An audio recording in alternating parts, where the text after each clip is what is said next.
آیات مبارک کې الله پاک ایکم احسن عملا دې دپاره چې الله په تاسو باندې امتحان وکړي چې کم یو پکې ښه عمل والا دی. نو د ښه عمل دپاره الله پاک مرګ او ژوند پیدا کړي دي.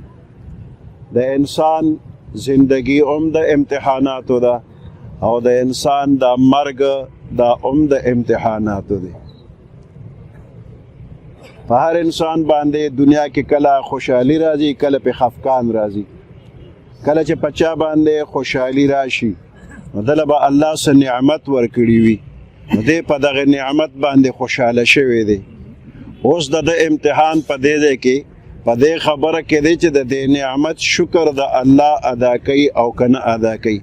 که ده د نعمت شکر ادا که نو دی په امتحان کې کامیاب شو، او که ده ناشکري وکړله نو دی ناکام شو. په شکر باندې الله خوشحالیږي، نعمتونه نورم زیاتوي. لئن شکرتم لازیدنکم، الله فرمایي که د نعمت شکر ادا که درله به نورم زیات کړم. ولئن کفرتم ان عذابی لشدید، او که ناشکري مو کړله عذاب مې سخت دی. دا شته نعمت به درنوالم او نور به در باندې بند کړم. دې ته عذاب وایي، الله دې عذابونو نه وساتي. نو د خوشحالو په وخت کې امتحان کې کامیابي په شکر باندې ده. او کله کله انسان باندې غمونه او سختی تکلیفونه راشي، دغه ځای کې بیا په دې بنده باندې امتحان دی. د مسلمان عقیده داره چې الله ولی المؤمنین، الله د مؤمنانو دوست دی، او یو دوست بل دوست له نقصان نه ورکوي. نو که یو بنده ته څه تکلیف ورسېده نو د الله د طرف نه د الله په حکم باندې ورسېده، دا بنده په خپل ځان پوهېږي نه، خو دې کې به د خیر وي. نو د دې غم او د مصیبت په وخت کې بنده به صبر کوي. که صبر یې وکړه نو دی په امتحان کې کامیاب شو، او که بې صبري یې وکړله نو دی ناکام شو. د قیامت پر ورځ باندې دا تمام انسانان د دې قبرونو نه بهر به راوځي، او په کومه ځمکه چې دا ټول ودرېږي نو دې ځمکه باندې صرف د 2 قدمونو د کېښودو ځای به میلاویږي، نور زیاتي ځای به نه وي. دومره جخ جخ به دا خلک ولاړ وي لکه جاجر کې کارتوس چې جخ جخ پراته دي. دا خلک به د حساب کتاب په انتظار باندې وي، او دا انتظار به ډېر سخت وي. دغه وخت کې به فرشتې اعلان وکړي چې هغه خلک د دې نورو نه راجدا شي چې الله یې قرضدار دی. دا خلک وایي چې الله خالق او مالک دی، خو د چا قرضداري کیدی نشي. دا څنګه اعلان شوی دی؟ نو فرشتې وضاحت کوي چې بېشک الله خالق او مالک دی، د چا قرضداري کیږي نه. خو په دنیا کې په بعضې انسانانو باندې الله غمونه او سختي او تکلیفونه راوستلي وو، او دې بندیانو په هغې باندې صبر کړی دی. نو په الله څوک لازمول نشي کولی، خو عذرو رحم و کرم په ځان یې پخپله لازم کړې ده. څنګه چې په قرضداري قرض خلاصول لازم دي، داسې الله په ځان لازمه که چې دله به ثواب خامخا ورکومه. نو چې چا صبر کړی دی نو الله یې قرضدار دی، الله به اجر او ثواب ورکوي. نو دا خلک به بیا چې چا صبر کړی د نورو نه به راجدا شي، او فرشتې به د دوی عملنامه وګوري واقعي صبر یې کړی دی. نو الله پاک به فرشتو ته حکم وکړي چې دا صبر والا کسان د دې نورو خلکو نه جدا کړي. او د عرش د لاندې یوه ونه ده، شجره توبه ورته وایي. نو دا صبر والا کسان د عرش د لاندې شجره توبه په سوري باندې ودروي. نو د نور مخلوق نه به دوی راجدا شي. نور خلق د حساب کتاب په انتظار کې به مبتلا وي، او دوی به راجدا شي. نو دوی سره به الله پاک بلا واسطې په خپله باندې دوستانه ماحول کې د مینې محبت په انداز کې په خپله خبرې کوي. یا زما بندیانو، ما په دنیا کې تاسو له غمونه راوستلي، سختي او تکلیفونه مې راوستلي، دا دی له نه چې ته د خلکو په نظر کې سپک شي او رسوا شي، بلکې تا له یو ډېر اوچت مقام ما مقرر کړو، خو ته په عمل کمزوری وې، هغې اوچت مقام ته رسېدی نه شوې. ما در له دنیا کې غمونه مصیبتونه راوستل، تا په هغې باندې صبر وکړه، نو د صبر په عوض کې هغه اوچت مقام درله در کوم. نو بیا الله پاک فرشتو ته حکم وکړي، وایي دا صبر والا کسان بغیر حساب جنت ته بوځي.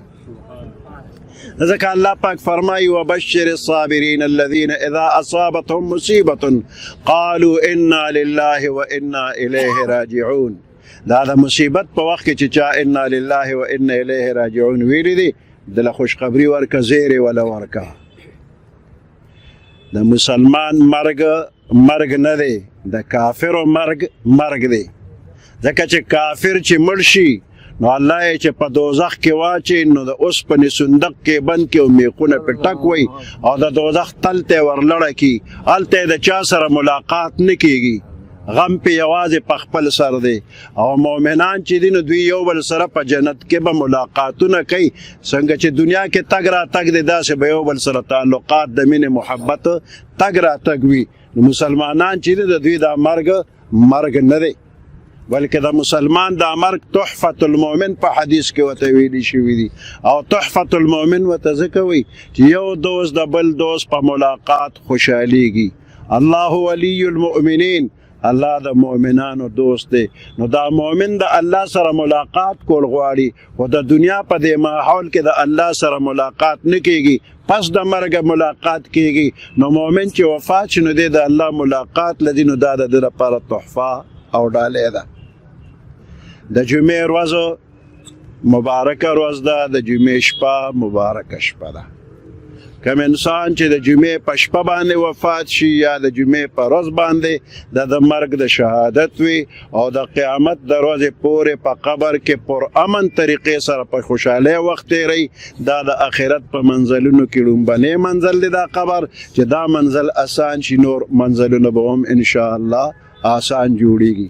هر مسلمان چې قبرستان ته راځي په سنت طریقه باندې دی راشي. یعنی اول سنت طریقه دا ده چې کور کې اودس چارهدام وکړه، 2 رکعاته نفل وکړه او د خپلو مردګانو ته د دې ثواب ور وبخه او بیا قبرستان ته راشه. نو چې کم صاحب له قبر له راغلی نو د هغه قبر ته مخکې قبلې ته شاکه سلام وکړه، السلام علیکم یا اهل القبور یغفر الله لنا ولکم انتم لنا سلف ونحن بالاثر.